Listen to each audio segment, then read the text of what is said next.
வணக்கம். எல்லாரும் எப்படி இருக்கீங்க? எலெக்ஷனுக்கு இன்னும் கொஞ்ச நாள் தான் இருக்கு. நான் தமிழ்நாடு முழுக்க பிரச்சாரம் பண்ணிட்டு இருந்தாலும் இந்த வீடியோ மூலமா சில விஷயங்களை உங்க எல்லார்கிட்டையும் பேசணும்னு தோணுச்சு. என் மனசுல படுறத ஓப்பனா நான் இப்ப பேச போறேன். இந்த எலெக்ஷன் திமுகவுக்கும் ஆளுங்கட்சிக்கும் இடையில நடக்கிற போட்டி இல்லைங்க.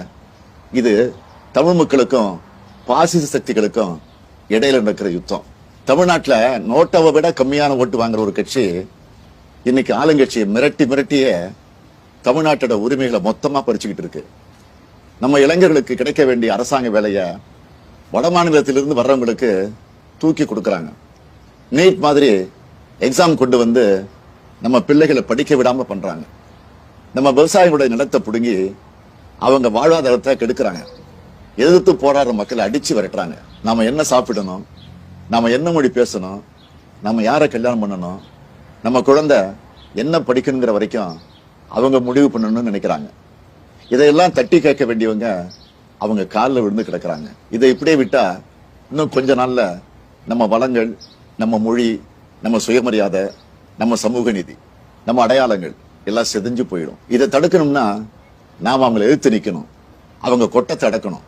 அதுக்கு உங்களுடைய ஓட்டு தான் உங்க ஆயுதம். திமுக ஆட்சிக்கு வந்தா நம்ம தமிழர்களோட பறிக்கப்பட்ட உரிமைகள் எல்லாமே மீட்கப்படும்.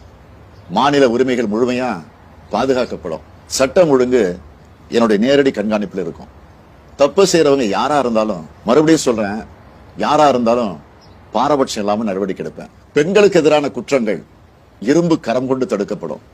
திமுக இந்து மதத்துக்கு எதிரானதுன்னு எதிரணியினர் ஒரு பொய்யான குற்றச்சாட்டை பரப்புறாங்க. அதனால நான் தெளிவா சொல்லிடுறேன், திமுக ஆட்சியில எல்லா மத மக்களும் பாரபட்சம் இல்லாம சமமா நடத்தப்படுவாங்க. அவங்களோட மத நம்பிக்கைகள் மதிக்கப்படும். சமூக நீதி, சமத்துவம் பாதுகாக்கப்படும். லஞ்சம், ஊழல் இல்லாத நேர்மையான ஆட்சி தான் என்னுடைய முதன்மையான நோக்கம். எல்லா துறையும் என்னுடைய நேரடி கண்காணிப்பில் இருக்கும். தமிழ் மக்களுக்கு எதிரான திட்டங்கள் எதுவா இருந்தாலும் தடை செய்யப்படும்.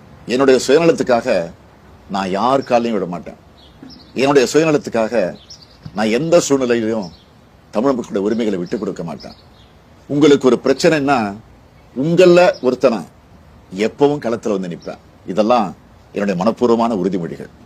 இந்த உறுதிமொழியை நான் என்னோட உசுரா நினைச்சு கடைபிடிப்பேன். இதை நான் மீறினா நீங்க என்னை நேரடியாக கேள்வி கேட்கலாம். தமிழ்நாட்டோட விடியலுக்கு என்னோடு துணை நில்லுங்க. நன்றி.